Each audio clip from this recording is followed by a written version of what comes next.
Elizabeth Wheeler fait aussi partie des 6 plaignantes, victimes de la loi anti-avortement SB 8. À 18 semaines de grossesse, Elizabeth a subitement perdu son liquide amniotique. Puis elle a frôlé la septicémie, chez elle, seule, avec son mari.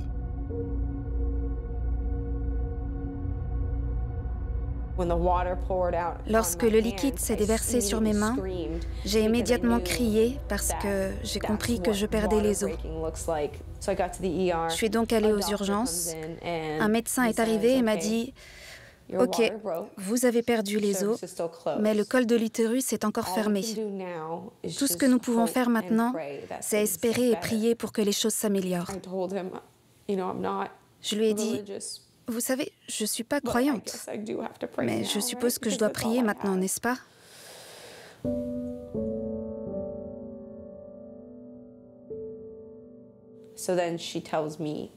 Elle me dit alors, vous avez 2 options.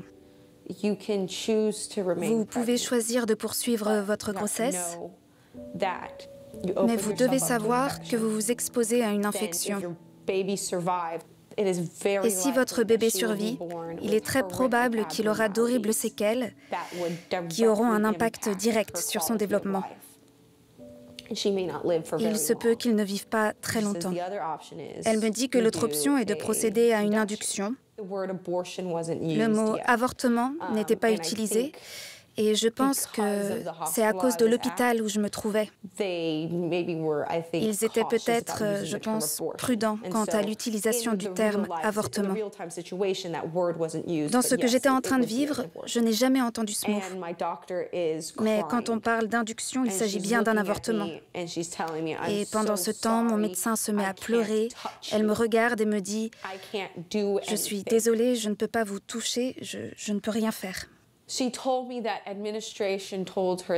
me dit que l'administration ne la croyait pas quand elle leur expliquait que j'étais malade parce que lors de mon admission, j'avais opté pour les antibiotiques afin d'éviter toute infection future. Alors elle m'a dit que la seule façon pour moi d'obtenir de l'aide, c'était de revenir suffisamment malade. Par exemple, quand je ferais une septicémie.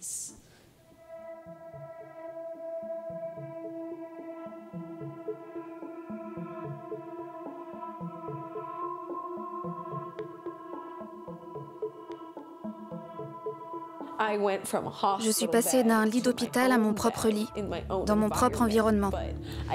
Mais j'ai du mal à réaliser que mon bébé bouge, qu'il est toujours vivant, mais qu'il est en train de mourir. Je n'arrive pas à croire ce que je suis en train de vivre. Comment en suis-je arrivée là?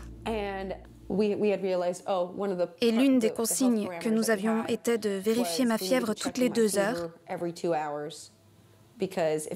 Parce que si elle atteignait les 40 degrés, c'est qu'il fallait aller à l'hôpital. Une autre consigne était d'attendre que mes pertes deviennent jaunes, mais pas un jaune léger. Ça devait être un jaune vif, vraiment vif. Et il devait avoir une odeur si nauséabonde que lorsque vous la sentiez ou que vous la renifliez, vous aviez envie de vomir. Il n'y avait rien de pire pour moi, en tant que mari, que d'espérer que ma femme tombe malade. Car si elle tombait malade, cela voulait dire que nous pouvions aller à l'hôpital pour la faire soigner. Chaque fois que nous prenions sa température et qu'elle était normale, d'une certaine façon, c'était une mauvaise nouvelle. Et c'est arrivé. Des pertes jaunes. J'ai regardé. J'ai senti et j'ai presque vomi. Et je lui ai dit, « James, c'est en train d'arriver. » Nous nous sommes serrés dans les bras en se disant « Merci, merci. » Et c'est un moment d'exaltation, de célébration. Et pourtant, c'est le plus horrible moment de notre vie. Parce que nous sommes enfin heureux de pouvoir sortir de cette épreuve.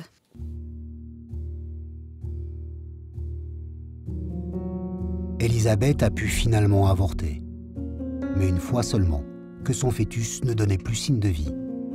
Pour le moment, elle se refuse à tout nouveau projet d'enfantement. Elle ne se sent pas en sécurité chez elle, au Texas.